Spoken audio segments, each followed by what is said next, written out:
In today's digital age, password security is more important than ever. But are your passwords really safe? Hi, it's Ash here from Impact. And today I wanted to talk about something I've been thinking about for a while. Weak passwords and compromised passwords cause breaches.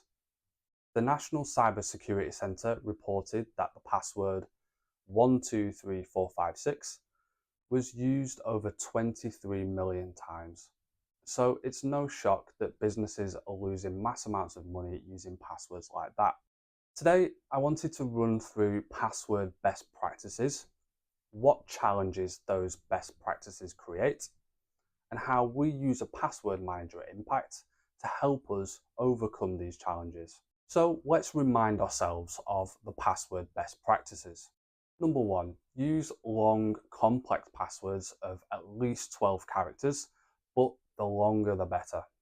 Don't reuse passwords. Use a unique password on each website and service. Don't use personal information in your passwords. That could be information like the names of your children, pets, maybe your date of birth, your favorite football team.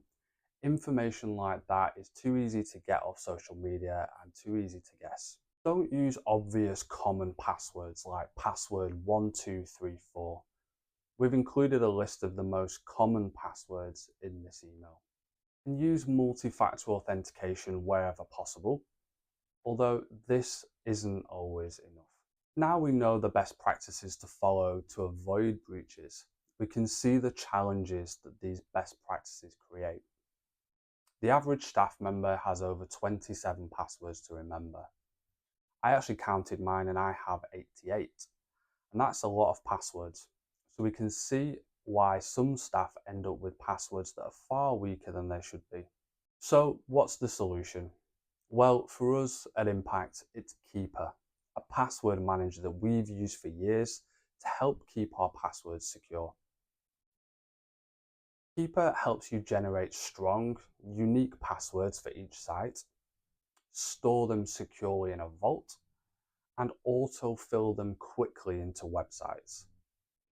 It's a big time saver for us, and we trust Keeper to keep our passwords safe.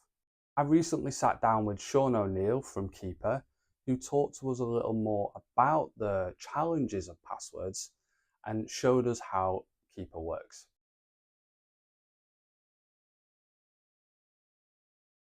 The purpose of today's demonstration is just to show password manager, keeper security, and just to identify the areas of inefficiency of managing passwords currently, but also the dangers of storing passwords in a browser as well, which may not be familiar to everybody. So the idea is just to kind of help you understand how a password manager can help you prevent almost 80% of password-related breaches. So first of all, I just want to touch on the inefficiency of passwords. So even starts from even creating a password initially. You've got to think of how strong a password should be to meet the requirements for a website. Typically speaking, what we do is we think of a dictionary word that we find easy to remember. We typically add a 1, 2, 3 on the end or whatever, exclamation mark, the @ symbol, wherever an A should be.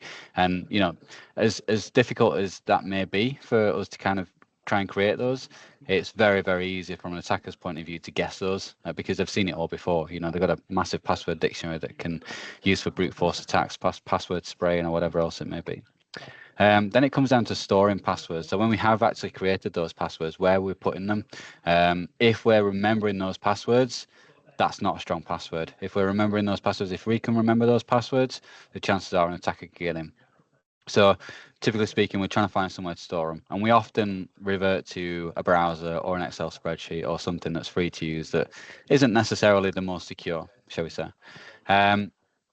We then have to think about multi-factor authentication as well. So wherever we can set up multi-factor authentication, we should be, but that has some consequences in terms of when we do have to share passwords, which, many of organizations that I speak with on a daily basis, they do have a requirement to share passwords, which is fine, but it just means that we need to share those passwords in a much more secure way. Now, if that account has associated MFA token or a text message or whatever else it may be, then it can be quite difficult to set up when we're sharing an account, because then we rely on one user's device, and if they're on holiday, it kind of doesn't help with that. So we're missing an opportunity to further protect our accounts by MFA if we're not setting that up because of kind of complexities around sharing. And also we've got multiple accounts. We've got multiple accounts, so each of those accounts should have a secure, strong individual password. We should never reuse a password because, the majority of websites are designed so that they can't be brute forced in. However, there are many websites out there that aren't designed in a very similar way. So if you're using a similar password for an account that can be brute forced as one that can't be, the chances are the attacker's going to get your password anyway, and they're not going to have to use brute force because they've got the password and they're going to try that. So there are many ways that attackers can get into to our account. So ideally, what we should be doing is making sure that we have strong, unique passwords, at least 12 characters long per cyber insurance and cyber essentials guidance, and therefore we are better protected and using stronger passwords. On the other side of that, I know I've mentioned already around not storing passwords in a browser. Now, a lot of people aren't too familiar with the risks involved with that. But just to kind of lay it out, a password is not secure if it's saved in the browser. A web browser is designed as a web browser and not a password manager. Web browsers are one of the most risky pieces of software that you can access on a daily basis and connect to thousands of different sites. There are many exploits out there that come through the browser. So if an attacker was to look at the password manager inside the browser to see what it can harvest, a lot of attackers do that anyway, and they can use multiple different software. I've kind of earmarked Nersoft Chrome Pass down here as one of those potential options. But by having an additional step of password manager, you can isolate things through a browser-based plugin that makes life easier. Like you're still kind of doing the same thing in terms of, the browser's still popping up and saying, shall we save this? Shall we do this? Shall we autofill this? But it's not saving those passwords inside the browser. It's saving them in a completely separate tool, a tool that's designed to store passwords and to create strong passwords as well. As I mentioned before, there are lots of tools that attackers can use to access passwords from any browser. Nersoft, particularly if you're using any Chromium-based password manager like Google or Edge or whatever else it may be, that's one of the kind of softwares that we've kind of seen before that attackers do use on a daily basis, and even very low level attackers. So you may think as an organization that you're not big enough to kind of be a target for the attackers, but honestly it doesn't matter. It's just one of those situations where it's a numbers game. They will try and they will succeed based on numbers and based on trying and pushing and so on and so forth. So And I have seen these in the real world as well. It's something exactly. that's becoming more of a problem, and I'm seeing more and more of these bits of malware that will just go into the browsers, steal everything that's there. So big problem. Yeah, absolutely. Like I say, it is becoming much more of a problem than it even has been before. But the fact of the matter is, never ever store passwords in a browser. It's as simple as that. So I just want to share those couple of slides first of all, just to kind of identify what the risk is of weak password hygiene, shall we say. And ultimately, what you should be doing as an organization to help improve password hygiene is by enforcing a proper password manager, something that's designed specifically to secure passwords into a unique vault that's only accessible to you, the user, and controlled by administrators as well, so we can enforce policies to ensure that not just from an outsider threat point of view, but also from an insider threat point of view, if a user leaves the organization, we want to make sure that they are no longer in control of those passwords when they leave. We want to make sure that they are in control of the passwords from an organization and an admin point of view, as opposed to the user themselves. So to demonstrate that, I just want to kind of show a couple of key features around Keeper Security, which is the password management solution that Impact IT would recommend. And with that, I'm just going to share my screen out so we can see how that looks. Now, what you can see straight away from here is that we have a browser plugin. Now, I'm using Chrome for the purpose of demonstration, but that's available on Edge, Chrome, Firefox, Safari, Brave, Opera, or any other Chromium-based browser. So you can actually access those credentials from wherever. There's also a mobile phone application as well for both iOS and Android. So if you needed to get access to those passwords on your mobile phone as well, they're absolutely there. So it just makes life much easier when you're kind of having to manage a load of passwords for yourself. So in terms of logging in, you can see I've got the browser plugin installed. So I've got my email address next. And I'm using single sign-on connect here, but you've also got the option to create a master password as well. So by creating a master password, that's the only password that you need to remember moving forward. So it's just going to get me straight into Keeper. As you can see now, I'm logged into my browser plugin and all of my kind of passwords are already here. But I just want to show you through the web vault as well how easy it is to get passwords in from the browser from the off, because ultimately, if that's where you're storing passwords at the minute, as I mentioned before, they're not secure there. So we want to make sure there's an easy way for you to get those passwords in from the browser. So ultimately, when you open your vault for the first time, you'll be greeted by kind of an onboarding experience by Keeper. And the very first thing that you'll be asked to do is to import passwords. So it'll take you to kind of this screen, similar to this. And you see here from a browser. And you literally just click import.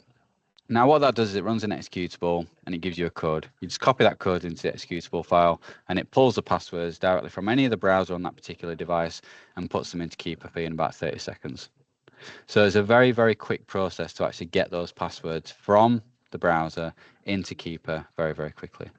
And then once you've got your passwords in, you'll look a bit like this, where the password's just stored here. And then whenever you need to access anything, just literally search at the top what it is you're looking at accessing, launch it from here, and you'll see it just gets you in very, very quickly. Now, one of the things that you'll notice as well with these records is that you can actually input the two-factor authentication code.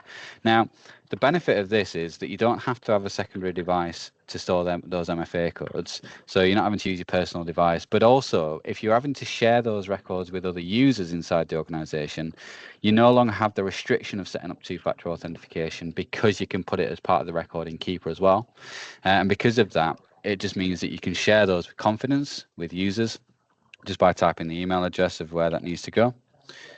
Select the user, and you can also provide them with the relevant access that they can have to that particular record. Now, you're in control of what you share and what you don't share and how you share those with other users. So, there's multiple different scenarios in terms of this. So, for example, if I use my account here, what you'll find is I've got all my credentials, my password, 2FA code, and all the rest of it. If I click share and just select the user that I'm looking at sharing that with, and I'll provide the relevant access, but just add. And it literally just puts a copy of this record now inside Sarah's vault as well, as you can see. Now, if I wanted to kind of share that for a set period of time, maybe I'm going on annual leave and somebody else, I just needed to give somebody else control of that particular account, just in case they need to do something while I'm away. What I'll do is I'll just click on a expiration date. I'll just set that to 1 week and done. That means now Sarah has access to this for the next week, which will automatically be revoked when I'm back off annual leave, and therefore I won't need to remember who I've shared what with before I've gone, and it'll all just kind of be right as I need it to. But it's also making sure that those users have access to certain things if they need to whilst I'm gone. Now, if I have a team of people to share certain things with, this way we create a shared folder. So maybe you've got a marketing team or an IT team or an accounts team or whatever that you need to share multiple records with. So this time we're going to create a specific shared folder for the marketing team. And this time what we're going to do is we're going to add multiple records to that folder that they need access to. And for the users, we're just going to type in the marketing team. Now, the guys at Impact are going to be able to help set this up with the marketing team and all the rest of it and the policies and all this kind of stuff. So from your experience, it's just going to be kind of set as you need it, and the guys will work with you through this. But as you can see, we have a marketing team set up here, which consists of 3 users. Now, the benefit of doing it this way is that we can also enable a privacy screen as well. And what that means is that the user can't reveal the password that we're sharing with them. So although they can access the accounts that we give them access to, via Keeper, it'll launch and autofill the credentials, the user won't be able to reveal those credentials at all. So that if we do lose users from this team, we then don't have to mess about changing those passwords, because right now, if you're sharing via an Excel spreadsheet or via clear text, even worse, the chances are, if you have a disgruntled employee, the user may record those passwords and take them with them. And if you don't change those passwords every time somebody leaves that they had access to, then you could be at risk from an internal threat, not just an external threat. So therefore, by doing it this way, it just kind of means that we have a better way and a more controlled way of being able to share credentials inside an organization if we do need to. And like I said, we can store MFA codes in those and everything. So everything that the user needs is inside that record within Keeper. Job done. Now, I'm sharing the user vault here via the web vault here, but ultimately you got the browser plugin, as I mentioned before. So you can just search and access things through there. You can also just go directly to the website and the browser plugin's there. So when you get to the website, Keeper will just auto-fill those credentials as well. So if I navigate here to Salesforce and log in, you'll see that Keeper will just take over at that point and auto-fill my credentials. Now, this is a test account, so it's not give me the right username and password, but you get the idea of the fact that it is going to autofill those credentials and get me in where I need to be. So without using the browser as a password manager, we have this Keeper Fill browser plugin which acts as the browser password manager, and therefore it's in a much more secure environment, but it's doing the same thing. So the ease of use point of view, it's still making life a lot easier by signing into these accounts, but it's providing you with much more security and it's providing you with much more control over your own passwords. A couple of other things to kind of touch on is things like security audit and breach watch. So with security audit, it shows you any of your reused passwords quite clearly, and it allows you to obviously go and change those as needed, because as I recommended before, each of these accounts that you have should require a strong, unique individual password, and also weak passwords as well. With breach passwords, these are passwords that have been identified on the dark web, or passwords that simply are very easy to guess, such as dictionary words with 1, 2, 3 on the end, or typically ones that our brains made up, essentially. So with that, if you do find passwords in BreachWatch, just bear in mind that those are on a password list somewhere, and therefore easy to crack into if our accounts are ever targeted. Now with Keeper, you'll find a very easy generated password tool. Now what this will do is it'll generate you passwords and also passphrases. So whatever your preference is, you have the option to be able to do those through here. And if you ever come across a website where they don't like certain characters, then it's just a case of removing those characters when we do generate a password, and therefore it'll kind of bear that in mind, so that, you know, when you're automating that generation of passwords for a particular website, we're not coming unstuck by some of the characters that potentially it doesn't like and having to revert back to creating our own there. You'll also find I've got a generator history in there as well. So if you do create a password and it doesn't update on the website correctly because the website crashed or whatever else it may be, you can always just revert back to this generator history list and you'll always be able to get it back as well. So there's always a recovery method with Keeper. There's nothing to worry about in terms of losing data at all. It's all there. And if you delete anything by accident, it just kind of sits in there, and then you can always restore it back into your vault if you need to as well. But that's the simple kind of nature of Keeper. You know, it just helps to simplify passwords, essentially. You know, passwords are complicated. They're often unsecure, and we often don't realize it either. So by having a password manager such as Keeper, it just helps with the security, helps with ease of use, and helps you to manage password hygiene a lot better for your organization and yourself. Oh, fantastic. Thanks, Sean. That was a really good overview of Keeper there. I mean, some of the things we love, and some of the most commonly questions I get asked, we actually saw when you were importing the passwords, there was an export button. But Yeah. one thing that's really great is being able to control a lot of the features within Keeper with policy. So you can Sure. turn off that export, so nobody can export any passwords from it. We were Yeah. having a discussion in the office about how much time we save by being able to autofill passwords into websites. And it was quite a Absolutely. big number that we were throwing around there, because you Yeah. think about how long it takes to enter that information, grab your phone, get your MFA code. That's the It thing. just Yeah. does it all. Yeah. It's pretty impressive. Yeah. So It's really much easier appreciate if that. you've got one thing to sign into each morning than, you know, 3 or 4 different things, or however many you've got to sign into each morning, for sure. As you said, one of the things that our clients love is the sort of staff offboarding bit. So quite often we'll integrate this with Microsoft 365. So from the Yeah. point we disable a user on Microsoft 365, they have no access to Keeper, shared passwords, or anything else that were in there. So that's quite often one of the what our customers say is one of the best features. Just very Yeah. simple offboarding, user Yeah. management. They get a new member of staff. They say they're in the marketing team. They get all the shared folders, That's it. all Yeah. those shared passwords. Really straightforward. Yeah. So that's the flip side of it as well, right? You know, if somebody does join the organization, they join the marketing team, you're not then got to worry about what access it is that they need. So, you know, they're in the marketing team, you get access to the marketing team shared folder. That's it, job done. Easy enough. Yep. Yeah. Fantastic. Appreciate that, Sean. Thank you very Yeah. much. Awesome. All right. Cheers, guys. Cheers. A big thank you to Sean for showing us around Keeper. Now, I just wanted to go through some common questions that I'm asked. So, is Keeper better than saving passwords in your web browser? Well, providing you're using long, complex passwords, storing them in the browser is better than nothing. But browsers are targeted by malware, and they do lack the advanced features, security, and reporting capabilities that Keeper has. Can you access Keeper on a mobile? Yes, absolutely, but only if you decide to allow it. We can help set up and manage Keeper for you, so if you want to know more, get in touch and I'll be happy to give you a personal tour. Thanks for watching.